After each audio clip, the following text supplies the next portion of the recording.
Very good morning, all of you.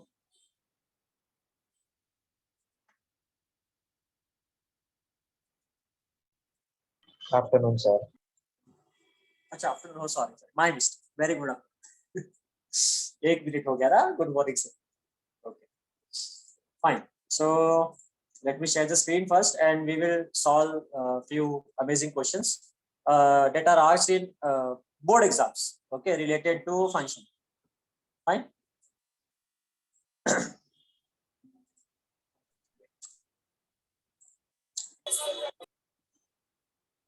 If you remember, we have started with the function topic. We have seen what are the different parts of the function declaration, definition, calling, and also we have seen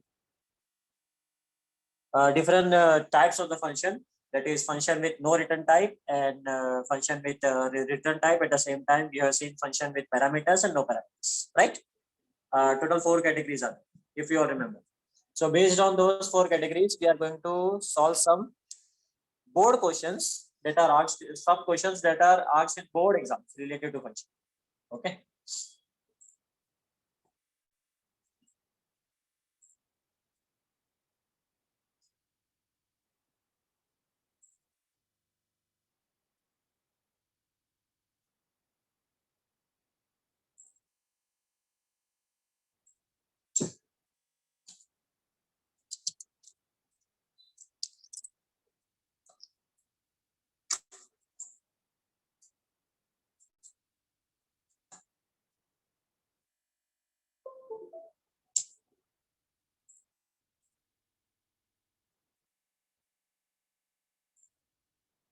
Okay, so I have questions from 2010-11, that is 2011 till 2017. Besides that, if you have purchased TPS, then you might have question papers of 2019 and 2020 में तो exam हुआ था. 19 and 20 as well. Okay, fine. हाँ, जब हमने board का question paper open किया है तो थोड़ा पेपर पैटर्न भी देख लेते हैं. The board exam for each paper 1 and paper 2 is of 3 hours and 50 marks. Okay. There are 5 questions. In all 5 questions, there are 2 sub questions. Fine. So in question number 1, there are sub question of A and sub question B. Question number 1 में A में you will be having 4 MCQ. इतना ही 4 MCQ है. 4 MCQ के अलावा कोई MCQ नहीं आता. Okay, पूरे पेपर में. नोटिस करो तो एमसीक्यू में एक एचटीएमएल का क्वेश्चन रहेगा, एक क्लास रिलेटेड क्वेश्चन रहेगा जो हमारा ऑब्जेक्ट ओरिएंटेड प्रोग्रामिंग है वो, एक एरे रिलेटेड क्वेश्चन रहता है, और एक जो ये डेटा स्ट्रक्चर करके टॉपिक है जो तुम्हारा शुरू होने वाला है वो. तो ये चालू के रिलेटेड एक एक क्वेश्चन. उसके बाद क्वेश्चन नंबर बी में it is of 6 marks, any 2 attempt करना रहता है. फिर question number 2A 2B 3 marks each, any 2 4 marks, any 1.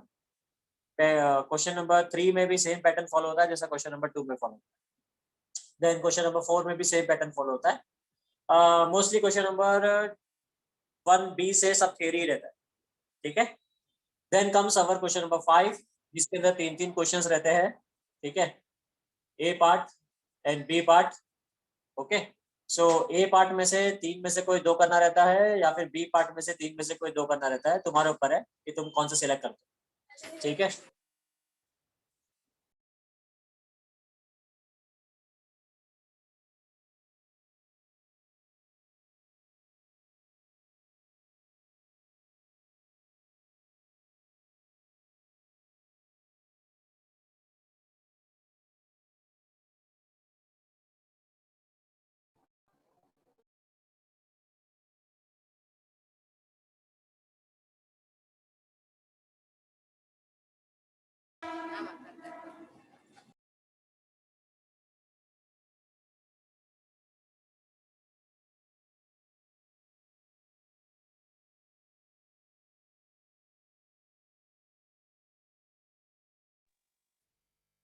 Okay. सो ये सेट में से 3 के सेट में से कोई भी आप लोगों को एक सेट सिलेक्ट करना है, और जो भी आप सेट सिलेक्ट करोगे उसमें से 2 क्वेश्चन अटेम्प्ट. फाइन. सो चलो चेक करते हैं कि किस लेवल तक का क्वेश्चन आता है आप लोगों को बोर्ड में. ओके. बोर्ड का क्वेश्चन बहुत ही इजी होता है, मैं पहले आप लोगों को बता. फाइन. पहला क्वेश्चन पढ़ो. चलो Write a C++ program to accept a number and test whether it is prime or not. आप लोगों ने प्राइम का प्रोग्राम किया है राइट 11th में कि नहीं किया?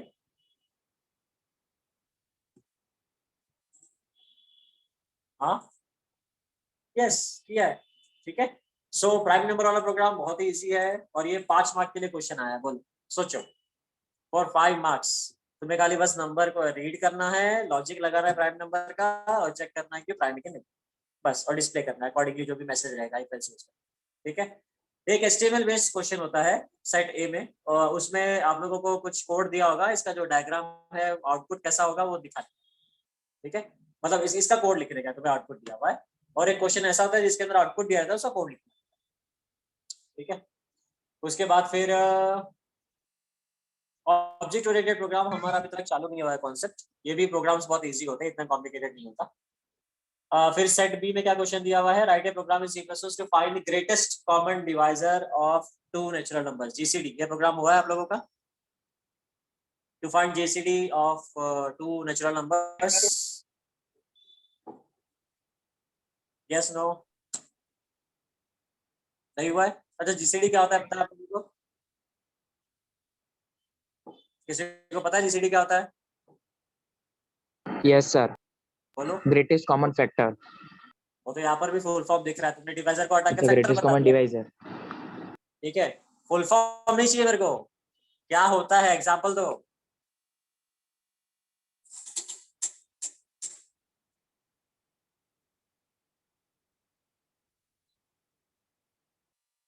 अरे बोलो।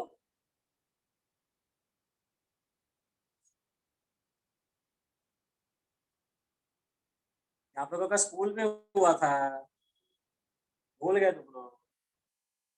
ग्रेटेस्ट कॉमन डिवाइजर एग्जांपल के साथ बताओ कि क्या ये है ग्रेटेस्ट कॉमन डिवाइजर ऐसा? सर डिवाइजर जो मतलब 2 नंबर को बड़ा नंबर जो डिवाइड करता है 2 नंबर को। परफेक्ट, 2 नंबर को नहीं, सिंपल वे में जाते हैं।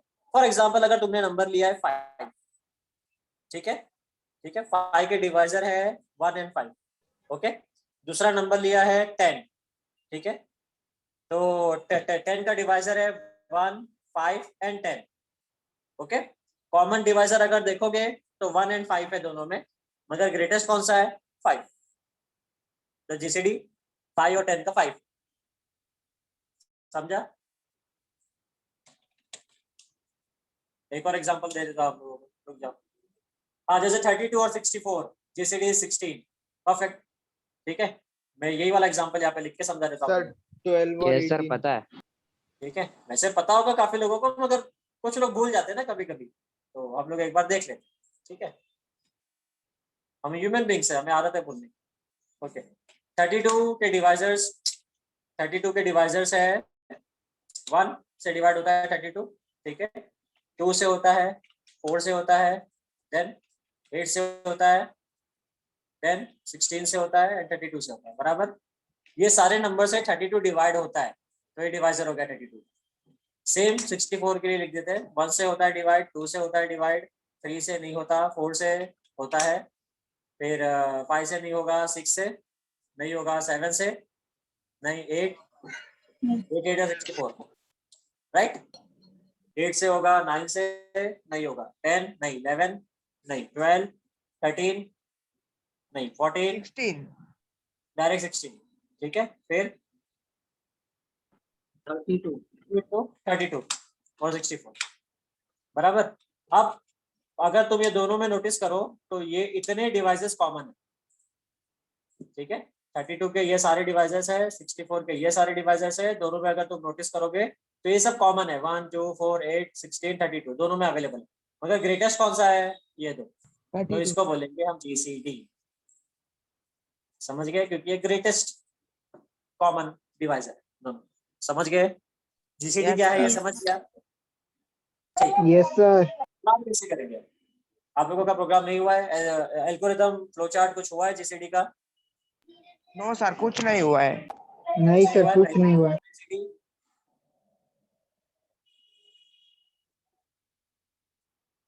सी sir plus plus GCD program का में नाम यही लेक्चर में सुना, पहले सुना ही नहीं, हाँ मतलब लेक्चर में। जीसीडी पता है तुम्हें, मगर सी प्लस प्लस प्रोग्राम के टर्म में जीसीडी पहली बार देखा है ना तुमने। हाँ वही बोल रहा हूँ। चलो कोई बात नहीं, हम लोग सॉल्व करते हैं, समझते हैं कि जीसीडी कैसे निकालेंगे। अब देखो यहाँ पर कुछ चीज ऑब्जर्व करो। पहले अगर तुम देखोगे तो ये इसके डिवाइजर्स हो गया, ये इसके डिवाइजर्स हो गए। अभी नॉर्मल तरीके से अगर तुम करने के लिए जाओगे इसका सोल्यूशन, तो क्या लगता है तुमको किस तरीके से अप्रोच कर पाएंगे? क्या है पॉसिबल है, इसका फिजिबल है कुछ सोल्यूशन निकालना?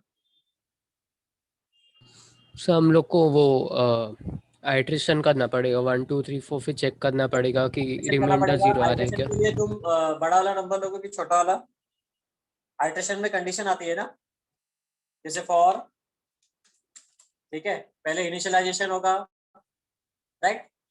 हाँ ठीक है नहीं, फिर सेमीकोलन, फिर कंडीशन होगा, फिर सेमीकोलन, फिर अपडेशन होगा, राइट? ये 3 पार्ट्स होता है ना फॉर में, हाँ है कि नहीं? Yes. सो छोटा नंबर। कंडीशन, अपडेशन, तीनों पार्ट में क्या क्या लिखेंगे? int I is equal to 1, ठीक है, i इक्वल्स टू 1, वो तो int हम लोग बाहर भी डिक्लेयर कर सकते हैं।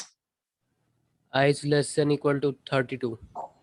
ठीक है, इस केस में 32, अगर जरूरी है 32, समझो अगर ये a है, ये b है, हाँ तो लेस देन a, तो A less than smaller number. Equal to a, ठीक है, बराबर हाँ एन आई प्लस प्लस। ठीक है, चलो फॉर के अंदर क्या लिखेंगे? ब्रेसेस ओपन हो गया, if a% नहीं सॉरी if हाँ मॉडुलस, percent, रिमाइंडर हाँ जिससे मिलता है ना, हाँ हाँ A modulus I equal to 0, perfect. तो स्टोर करेंगे उसका एक वैल्यू। या हम लोग हमें हमें हमें बी को डिवाइड करके नहीं देखना आई से, खाली ए से ही सोल्यूशन निकालेंगे। एंड देखो तुम किस तरीके का सोल्यूशन बता रहे हो, जरा मेरे को बताओ, जरा थोड़ा जनरल पहले आइडिया दे दो। नहीं, मैंने सोचा था कि पहले लार्जेस्ट ढूंढेंगे, अगर वो डिवाइड हो रहा है तो वो कर लेंगे उससे। ठीक है, फिर बी का हम लोग सेम लूप चलाएंगे वापस से। हाँ अलग से करेंगे, बट ओके, ये इजियर होगा एंड फिर दोनों करना। नंबर को कंपेयर करेंगे, राइट? हाँ हाँ, तो ये इजी सोल्यूशन ऐसा होगा कि तुमने ऑलमोस्ट 50% सोल्यूशन बता दिया, बस खाली तुम एंड लगा दो, ठीक है, B modulus I exactly equals to 0, ठीक है, क्लियर, सिंपल। तो ऐसा आई, ऐसा नंबर जो आई है, आई के अंदर ऐसा कुछ नंबर होना चाहिए तो जो दोनों नंबर को डिवाइड करे, ठीक है, जो दोनों नंबर Yes, को sir. ए और बी को, ठीक है, डिवाइड करे। डिवाइड करेगा कैसे पता चलेगा? रिमाइंडर 0 आएगा, तो रिमाइंडर के लिए हम क्या यूज करते हैं? मॉडुलस, क्लियर, ठीक है। सो अगर इस केस में ऐसा कोई नंबर मिला तो एक जीसीडी नाम का वेरिएबल बना देंगे, उसके अंदर हम वो आई को स्टोर कर देंगे, सिंपल, राइट? यस ठीक है, यस सर। ये मेरा इफ खत्म हो जाएगा, ये मेरा फॉर खत्म हो जाएगा, ये लूप एग्जीक्यूट होता रहेगा। हाईएस्ट वैल्यू के लिए ऑटोमेटिकली आई की वैल्यू तो मिल ही जाएगी, क्योंकि हर बार इंक्रीमेंट होता रहेगा ना लूप, और हर बार दोनों नंबर आई से डिवाइड होते रहेंगे। जिस केस में दोनों कंडीशन मीट हो जाएगी, उस केस में जीसीडी की वैल्यू अपडेट होती रहेगी। तो अल्टीमेटली ऐसा होगा कि आप लोगों को ये 32 आंसर मिल जाएगा। ये लूप के लिए काम करते हैं, एक छोटा सा एग्जांपल लेके ड्राई रन करके देख लेते हैं। हमेशा याद रखो कि कोई भी प्रोग्राम होता है ना, तो उसमें कुछ भी अगर आप लोग एक्सपेरिमेंट कर रहे हो, तो पहले बात तो सोल्यूशन जनरल होना चाहिए। सोल्यूशन ऐसा नहीं होना चाहिए कि किसी खाली ये 2 नंबर के लिए काम करता है, ओके। सोल्यूशन ऐसा होना चाहिए कि इनपुट में चाहे तुम कुछ भी डालो, परफेक्टली वर्क है, ठीक है। पहली बात तो ये ध्यान रखना। दूसरी बात हमेशा कोड थोड़ा सा एग्जीक्यूट करके, कुछ नंबर के साथ एग्जीक्यूट करके देख लेना, ठीक है। जैसे हम सिंपल सा एग्जांपल लेते हैं, हम एग्जांपल लेते हैं 5 और यही वाला जो मैंने स्टार्टिंग में बताया 12 वाला। चलो एग्जांपल लेते हैं 5 एंड 12, ठीक है, थोड़ा अजीब सा नंबर है। तो 5 के डिवाइजर है टोटल 1 एंड 5, ठीक है, राइट, 1 एंड 5, ये 2 नंबर से 5 डिवाइड होता है। और 12 के डिवाइजर से 1 2 3 4 6 एंड 12, तो इतने सारे डिवाइजर है, राइट। अब दोनों में अगर डिवाइजर्स कॉमन देखेंगे तो खाली 1 ही है। यस सर, 1 आएगा। और 1 ही है, और 1 ही तुम्हारा जीसीडी भी 1 ही रहेगा, ओके, क्योंकि बाकी तो कुछ कॉमन है ही नहीं, राइट। तो अभी ये लूप हमें एग्जीक्यूट करके देखना है, ठीक है, बेस्ड ऑन दिस इनपुट्स, देखना है कि आंसर 1 आता है कि नहीं। क्लियर? Yes sir. चलो, so for i equals to 1, i less than equal to a and i plus plus, तो अगर इस एग्जांपल में अगर हम लोग देखते हैं, सो यहाँ पर a की वैल्यू है 5, राइट? अगर हमने ये फर्स्ट वाला एग्जांपल सिचुएशन कंसीडर किया है तो सो ये लूप टोटल 1 से लेकर 5 तक यानी 5 टाइम्स एग्जीक्यूट होगा, ठीक है?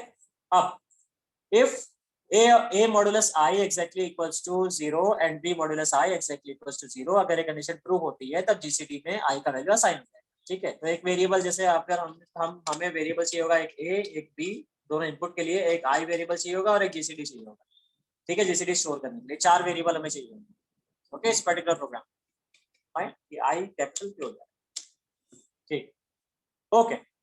सो पहले जब i की वैल्यू 1 है, 1 is less than equal to 5, loop के अंदर आ जाएगा, 1 से a और b दोनों डिवाइड होगा, तो कंडीशन ट्रू है ना, क्योंकि 1 से 5 भी डिवाइड होता है, 12 भी डिवाइड होता है, तो हमें जीसीडी की वैल्यू क्या मिल गई? 1, जब फर्स्ट टाइम एग्जीक्यूट हुआ, बराबर है ना? जब Yes, loop sir. First time execute होगा तो जीसीडी की वैल्यू 1 मिल जाएगी। अब i का वैल्यू इंक्रीमेंट हो जाएगा, i will become 2, 2 is less than equal to 5, अब 2 से दोनों नंबर डिवाइड होंगे, ठीक है?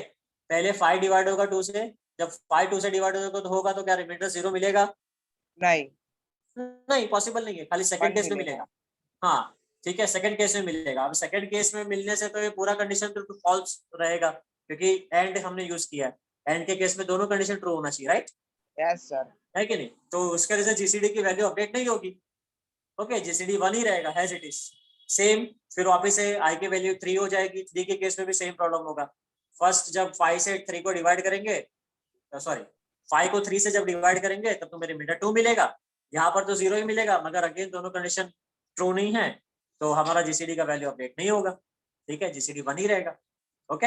ऐसे ये लूप चलता रहेगा टिल 5, ठीक है? जब 5 आएगा तो 5 के केस में क्या हो जाएगा कि फर्स्ट वाला पार्ट 0 रहेगा, मगर सेकंड वाले केस में 2 रिमाइंडर आ जाएगा, क्योंकि जब 12 को 5 से डिवाइड करेंगे तो रिमाइंडर 2 मिलेगा, राइट? ठीक है?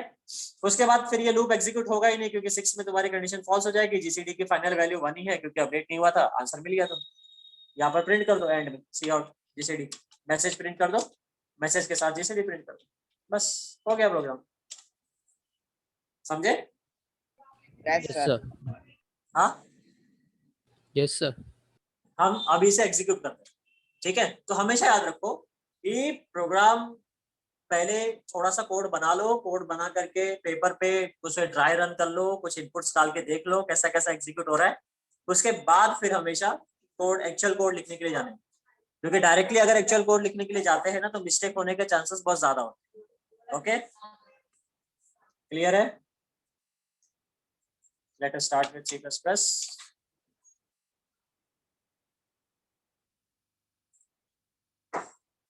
और हमेशा याद रखो, मैं फिर से रिपीट कर रहा हूँ कि हम जो 11th 12th में पढ़ते हैं ना, वो हम लॉजिक डेवलपमेंट पढ़ते हैं, ठीक है?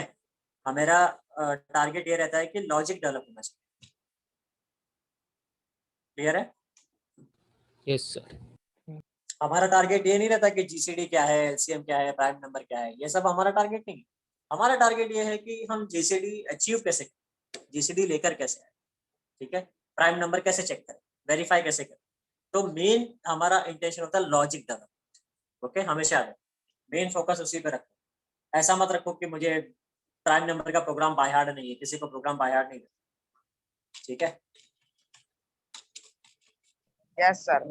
अगर आप लोगों को लॉजिक पता है, आप लोगों को इफ एल्स कैसे काम करता है, लूप कैसे काम करता है, स्विच केस कैसे काम करता है, वो सब पता है, तो आप लोग कोई भी प्रोग्राम कर सकते हैं, ठीक है? तो write a program in C++ to find GCD of given natural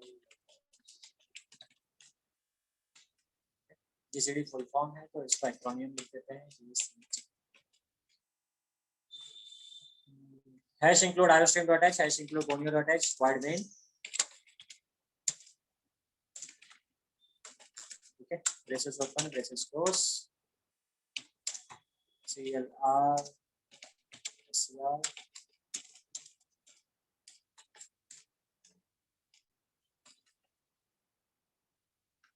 किसी ने क्वेश्चन पूछा था चैट में कि अगर ए, क्या पूछा था कि ए लेस देन, कुछ तो क्वेश्चन था वो, अभी मुझे चैट नहीं दिखाई दे रहा, तो जरा क्वेश्चन रीड कर, जरा वो क्वेरी रीड करके बताएगा कोई, लास्ट वाला। Hello sir. लास्ट में देखो किसी ने कोई तो चैट में लिखा है कुछ तो condition, what if sir A is less then या ए इज ग्रेटर देन बी, ऐसा कुछ लिखा हेलो सर। है। हाँ सर हाँ बोलो। हेलो सर, अगर हाँ ए बोलो। इज ग्रेटर देन बी तो फिर वो ए के एंड तक रन होता जाएगा भी, ए के एंड तक रन होता जाएगा, तो तो मेरा फिर लूप में बी। कुछ भी डालो फर्क नहीं पड़ेगा, चाहे ए यूज करो बी यूज करो, लूप सक्सेसफुली एग्जीक्यूट करेगा, तो मैं जीसीडी मिलने ही वाला है।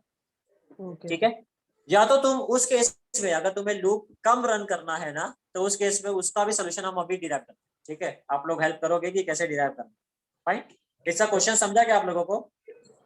Yes sir. क्वेश्चन ये है कि जैसे हमने दोनों एग्जांपल लिया ना, तो दोनों एग्जांपल में हमने ए का वैल्यू छोटा लिया है। देखो यहाँ पर भी ए का वैल्यू छोटा है 20, यहाँ पर भी ए का वैल्यू छोटा है 20, but what if we take value like this.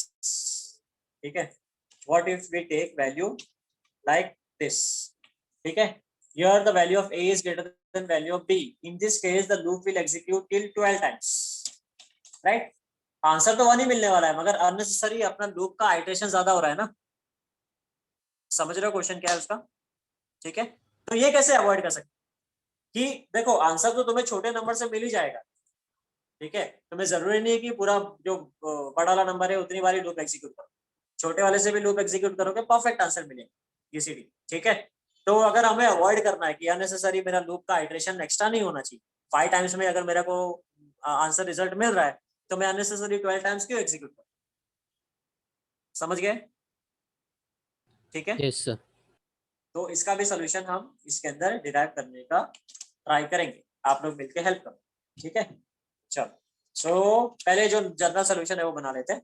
A comma B दो नंबर के रीड करने के लिए, एक आई मेरा आइटरेशन के लिए, और जीसीडी शो करने। ठीक है, जीसीडी बाय डिफॉल्ट 1 ही होगा ना, क्या लगता है आप लोगों को? हाँ है ना, तो बाय डिफॉल्ट 1 करके हम छोड़ देते हैं।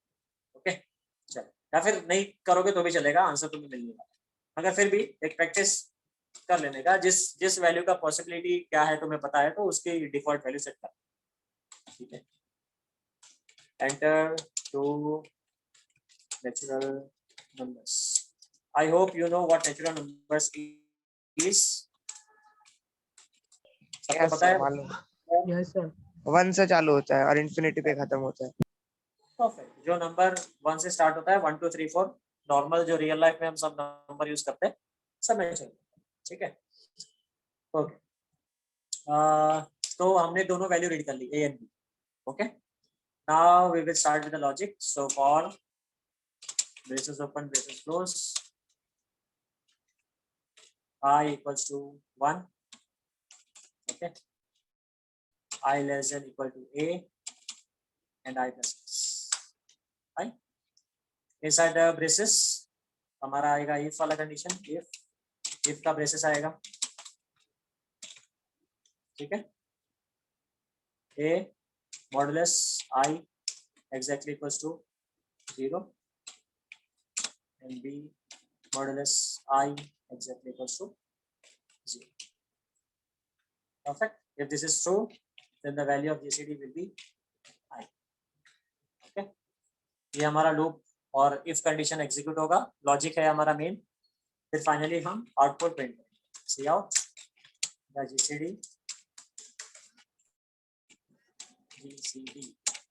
of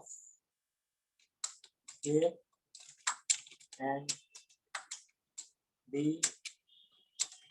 is GCD. Okay, sir endl डाल दो। क्या हो गया? एंडल किधर डालूं? जीसीडी के बाद। जरूरत नहीं है ना, नीचे कुछ प्रिंट नहीं कर रहे हैं, अननेसेसरी कोड क्यों लिखने का? Okay sir. नीचे कुछ प्रिंट थोड़ा ना करना,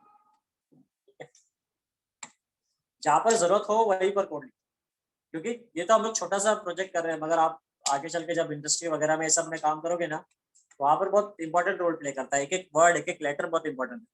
ठीक है, क्योंकि प्रोजेक्ट बहुत बड़ा रहता है तो उसके अंदर अननेसेसरी चीजें अगर कुछ आ रही है ना तो उसका बहुत चीज इफेक्ट करता है प्रोग्राम।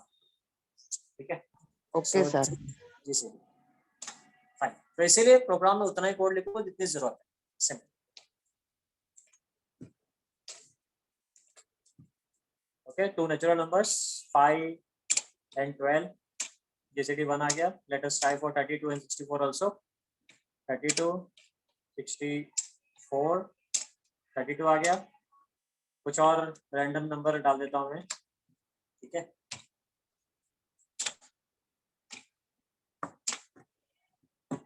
ओके फाइन, तो कोड वर्क कर रहा है, कोई इश्यू नहीं है, सही है। अब खाली बस यहाँ पे ड्रॉबैक क्या था कि समझो अगर ए का नंबर, ए का वैल्यू बी से बड़ा है तो उस केस में loop unnecessary extra times execute होगा। ओके, तो बताओ कि ये लिमिटेशन को कैसे ओवरकम करें। कहने का मतलब ये है कि अगर मैंने 12 और 5 डाला तो भी आंसर 1 ही मिल रहा है, ठीक है, और 5 and 12 डाला तो भी आंसर 1 मिल रहा है। मगर फर्स्ट केस में जब मैंने 12 और 5 डाला तो उस केस में मेरा लूप 7 टाइम्स एक्स्ट्रा एग्जीक्यूट हो रहा है। ओके, क्लियर है? Yes situation sir. क्लियर है? ठीक है, तो यस बताओ सर। सिचुएशन को ओवरकम कैसे करें। सर सीन सर के बाद एक ना एक इफ कंडीशन आएगा कि अगर ए बी से बड़ा है तो उसके अंदर फॉर लूप और आई इक्वल्स टू बी। अच्छा, उसके अंदर फॉर लूप डाल, ऐसा बोल। Yes sir. या मैं ऐसा ना करूं कि हाँ if A sir. Is greater than B, if A is greater than B, तो मैं यहाँ पर स्वैप का लॉजिक यूज कर दूं और वैल्यू इंटरचेंज कर दूं, हाँ वो भी चलेगा सर। है ना? क्योंकि हमें लूप एग्जीक्यूट तो करना ही है ना।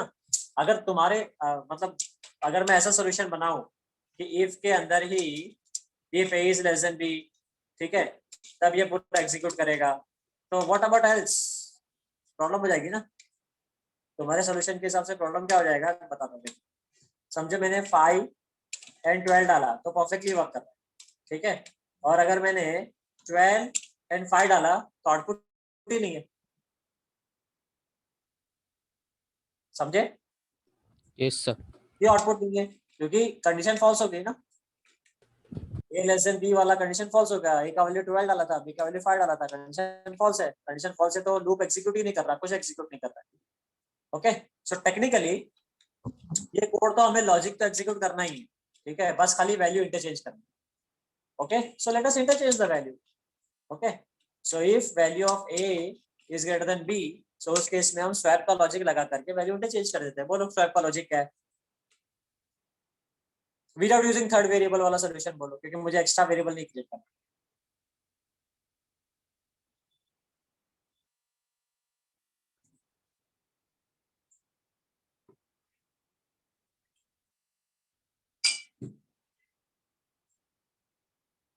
Sir A equals to A plus B.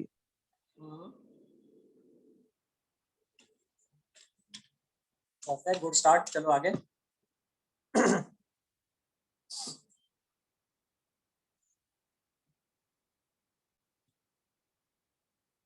Sir B equals to A minus B.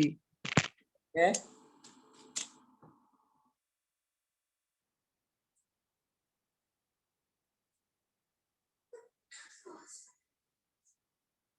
Sir A equals to A minus B.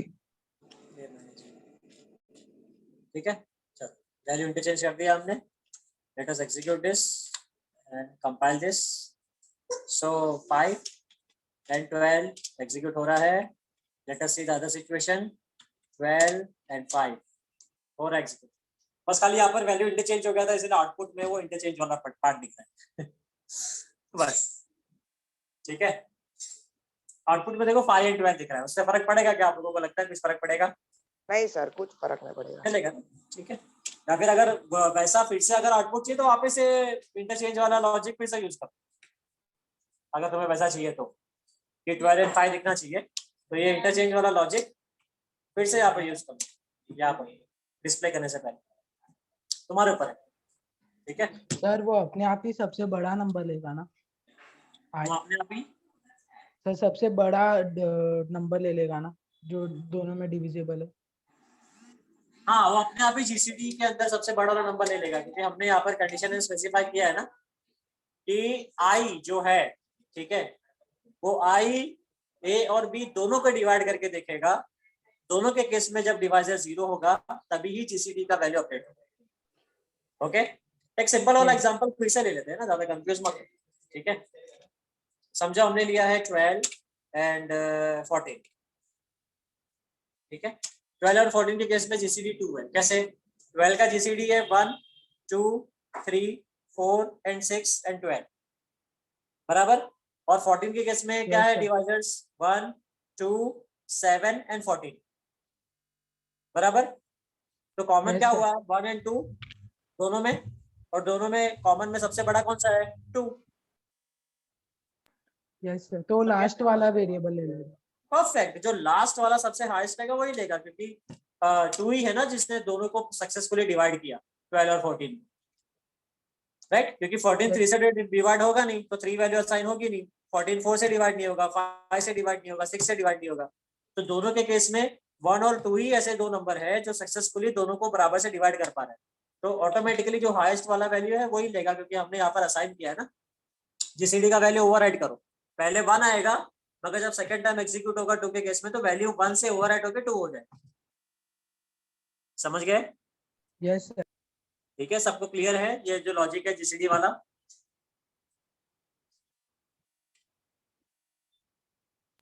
Yes sir.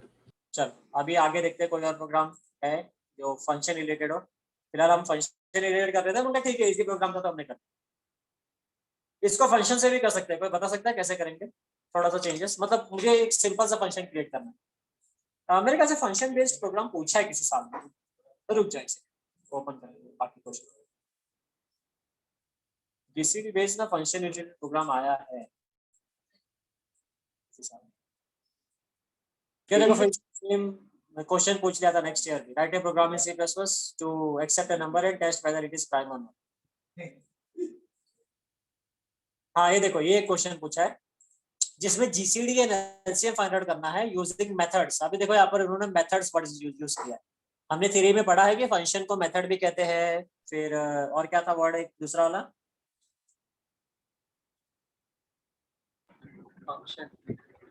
Function तो बोलते ही है, फंक्शन को मेथड्स भी कहते हैं और प्रोसीजर भी कहते हैं, ठीक है। प्रोसीजर भी एक वर्ड है।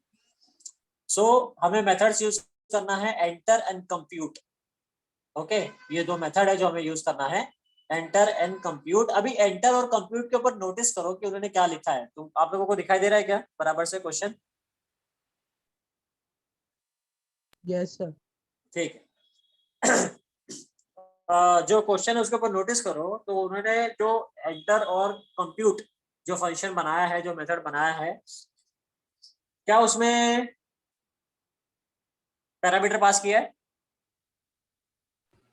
नहीं। नहीं, ठीक है, तो पैरामीटर पास नहीं होगा। ओके, फिर क्या उन्होंने ऐसा कुछ मेंशन किया है क्या कि वैल्यू रिटर्न होनी चाहिए, मेन में आंसर आना चाहिए, ऐसा कुछ? क्वेश्चन पढ़ो, हमेशा याद रखो ना एग्जाम में क्वेश्चन 4-5 बार पढ़ने के, क्योंकि 3 आवर्स 50 मार्क्स के लिए बहुत होता है। ओके, बीच में आप एक बार सो भी सकते हो, इतना टाइम होता है आपके पास। ओके, सो इसीलिए हमेशा क्वेश्चन को 3 बार 4 बार 5 बार 10 बार पढ़ो, समझो कि उन्होंने क्या पूछा है। अननेसेसरी कोड नहीं लिखने का, जितना पूछा है जैसे पूछा है वैसे ही लिखना। तो एक बार क्वेश्चन पढ़ो फिर से कि write a program in C++ to find GCD and LCM of two imported numbers using method enter and compute. ठीक है, बस खाली उन्होंने एंटर और कंप्यूट के बारे में बता दिया है कि किस तरीके का मेथड होना चाहिए। ठीक है, पैरामीटर पास नहीं करना आपने। फाइन। रिटर्न करने के बारे में कुछ बोला है क्या इन्होंने कि वैल्यू रिटर्न होना चाहिए, या ऐसा कुछ सिंटेक्स तुम्हें दिख रहा है क्या कि जिसमें लग रहा होगा कि वैल्यू रिटर्न करना है? नहीं। नहीं ना, तो सिंपल है ये बहुत। इसके अंदर तुम्हें 2 फंक्शन बनाना है। एक फंक्शन का नाम है एंटर, नाम से समझ में आ रहा है कि इसके अंदर तुम वैल्यू रीड करोगे। दूसरे फंक्शन का नाम है कंप्यूट, ठीक है, तो नाम से समझ में आ रहा है कि कंप्यूट के केस में तुम कैलकुलेशन जो लॉजिक है वो करो, बराबर? Yes sir. समझे? ठीक है, तो चलो फिर स्टार्ट करते हैं प्रोग्राम। तो हमारा जीसीडी बेस्ड ही प्रोग्राम है, बस खाली इसके अंदर एक्स्ट्रा एक पार्ट ऐड हो गया एलसीएम। तो चलो बताओ एलसीएम क्या है? Lowest common factor. Full form मत बताओ, यहाँ पर जो एग्जांपल है 5 और 12, ठीक है, वैसे फुल फॉर्म बता दो, लीस्ट कॉमन मल्टीपल जिसको नहीं पता होगा, ठीक है, दोनों का नंबर्स का जो लीस्ट मल्टीपल होता है वो एलसीएम होता है। फाइन। सो एलसीएम अगर 5 और 12 का निकालने के लिए जाएंगे तो क्या मिलेगा? 5, 10, 15, 20, ये सारे मल्टीपल्स है ना, 25, 30, 60 35, ठीक है।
तो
Sorry to keep you all wait.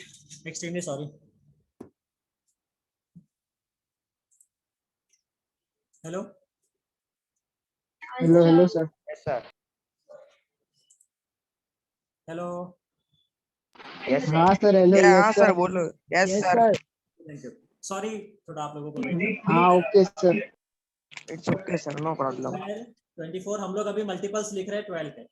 Okay so 12 24 36 48 60 then 72 आगे बढ़ता जाएगा.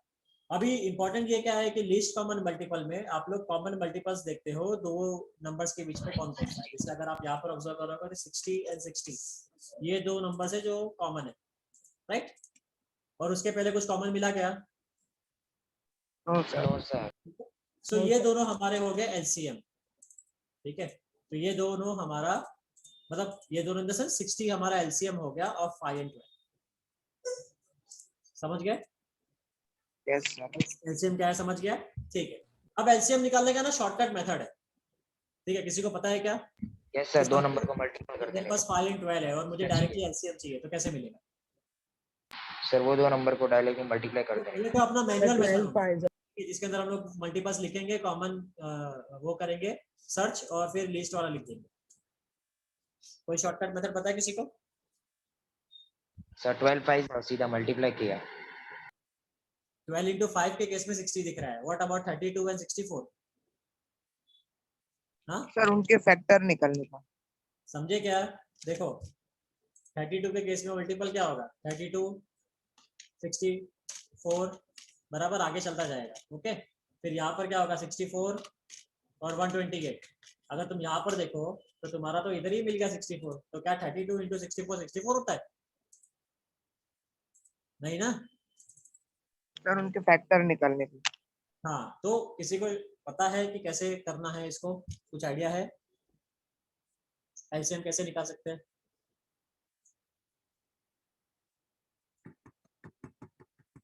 ठीक है, चलो मैं आप लोगों को शॉर्टकट मेथड बताता हूँ। शॉर्टकट मेथड क्या उनके है? फैक्टर्स का मल्टीप्लिकेशन, किसका? ये 32 और 64 के फैक्टर्स का मल्टीप्लिकेशन। ओके, एग्जांपल दो। 32 के फैक्टर्स कौन कौन? Factors in the sense divisors की बात कर रहे हो? हाँ, डिवाइजर्स। ठीक है, तो 32 के डिवाइजर्स है हमारे पास ये रहा ना, 1 2 4 8 16 32, और ये 64 के डिवाइजर्स है। तो ये क्या करूँ अभी, इन दोनों को कैसे यूज करूँ? ये रहा फैक्टर्स ऑफ 32, ये रहा फैक्टर्स ऑफ 64, तो बताओ इसको कैसा यूज करूँ कि आंसर मुझे एलसीएम 64 मिल जाए? सॉरी। ठीक है, कोई बात नहीं, ठीक है, एटलीस्ट अटेम्प्ट तो किया। मेन इंपॉर्टेंट यही है, सोचना बहुत जरूरी है। ठीक है, ओके फाइन। देखो मुझे जितना पता है एक शॉर्टकट मेथड, एक सोल्यूशन है, मैं आप लोगों को बताता हूँ कि आप है ना पहले जीसीडी निकालो। ठीक है, आई रिपीट 1 सेकेंड। अगर तुम्हें क्वेश्चन में एलसीएम भी पूछा ना तो पहले जीसीडी निकालो। ओके, फिर ए और बी को मल्टीप्लाई करके जीसीडी से डिवाइड कर दो। Okay, I repeat 1 second. First find out the GCD. GCD क्या है 32 और 64 का? 32 और 64 का जीसीडी क्या है 32 बराबर जीसीडी 32 है। एलसीएम के लिए दोनों नंबर को मल्टीप्लाई करो, ठीक है, और जीसीडी से डिवाइड कर दो। ठीक है, इन शॉर्ट ऐसा हो जाएगा LCM equals to A into B, ठीक है, डिवाइडेड बाय जीसीडी। ठीक है, अब इनको डिवाइड करोगे तो आंसर 64 ही मिलेगा ना, 32 कैंसिल हो जाएगा। Yes sir. Yes sir. आ गया ना 64। ठीक है, सेम केस देखो, वो 5 और उसके साथ भी वर्क करेगा 12 के साथ। अगर ए का वैल्यू 5 है, ठीक है, सो दोनों का जीसीडी क्या है 1 ना, जीसीडी 1 है ना। ठीक है, यस सर। एलसीएम क्या होगा a into B, that is 5 into 12 divided by GCD, that is 1। 5 12 जा 60 आ गया, इक्वल टू 60 आ गया ना 60। ठीक है, एक और एग्जांपल लेते हैं। ठीक है, ए बी लेते हैं 12 एंड 14। ठीक है, पहले मैन्युअली निकाल लेते हैं 12 एंड 14 का जीसीडी क्या होगा, सॉरी एलसीएम क्या होगा, ए बी। ठीक है, सो 12 24 36, मैं यहीं से कॉपी पेस्ट कर लेता हूँ।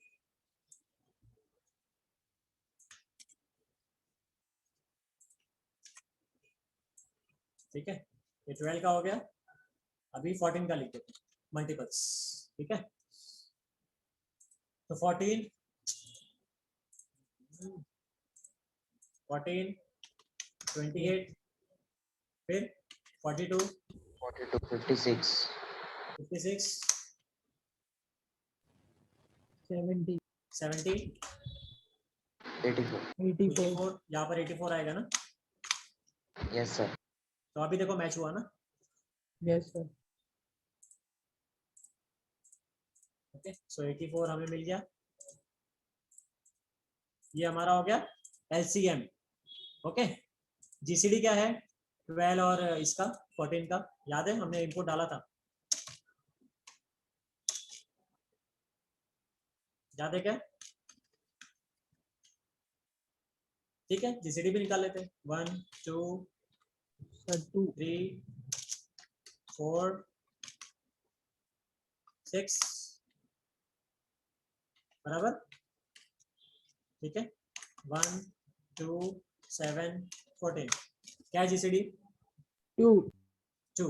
परफेक्ट, जीसीडी इज 2 क्योंकि ये दोनों कॉमन है। ठीक है, और इन दोनों में ये सबसे हाईएस्ट फॉर्म, जीसीडी 2 आ गया। अब ये वाला टेक्निक यूज करके हम एलसीएम देखते हैं 84 आता है कि नहीं. Okay, so LCM equals to A into B divided by GCD. Okay, तो इस पर्टिकुलर केस में LCM equals to A into B, that is 12 into 14 बराबर डिवाइडेड बाय 2. ठीक है, तो 12 इंटू 14 जरूरत नहीं है, 2 से डिवाइड कर दो ना. 6 इंटू 14 इज 84 ना. ये देखो, ये 14 1 जा 2 जा 3 जा 4 जा 5 जा 6 जा, राइट. Yes sir. समझा शॉर्टकट मेथड टेक्निक एलसीएम निकालने का? सबको क्लियर है? Yes sir.